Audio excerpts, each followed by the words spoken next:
উত্তর পূর্ব আরব সাগরে সৃষ্ট গভীর নিম্নচাপটি পশ্চিম দিকে অগ্রসরের সঙ্গে ঘনীভূত হয়ে ঘূর্ণিঝড় আসনায় পরিণত হয়েছে।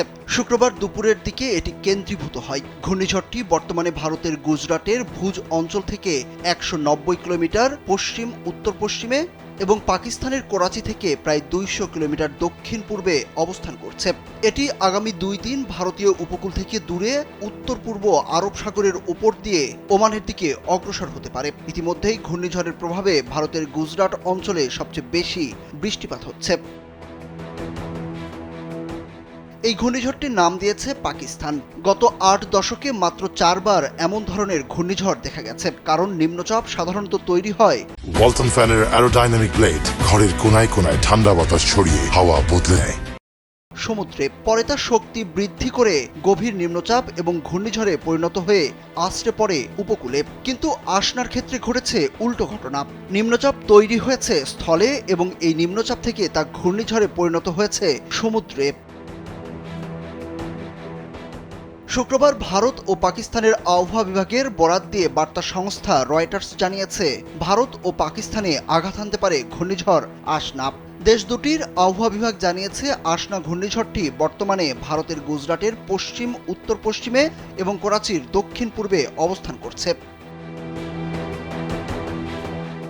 এদিকে ভারতের আবহাওয়া বিভাগের পূর্বাভাসে বলা হয়েছে, এই ঘূর্ণিঝড় আসনা আঘাত হানতে পারে ভারতের পশ্চিমাঞ্চলীয় রাজ্য গুজরাটের পাশাপাশি পাকিস্তানের দক্ষিণ পূর্বাঞ্চলীয় প্রদেশ সিন্ধের উপকূলে।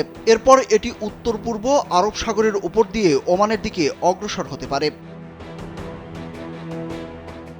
জানা গেছে, এই ঘূর্ণিঝড়ের প্রভাবে এরই মধ্যে গুজরাটে বৃষ্টিপাত শুরু হয়েছে। পানিতে তলিয়ে গেছে বিস্তীর্ণ এলাকা। ওই এলাকার পরিস্থিতির আরও অবনতি হওয়ার আশঙ্কা রয়েছে। জেলা কর্তৃপক্ষ ঘূর্ণিঝড়ের কারণে স্থানীয় বাসিন্দাদের বাড়ি ছেড়ে আশ্রয় কেন্দ্রে আশ্রয় নেওয়ার আহ্বান জানিয়েছে।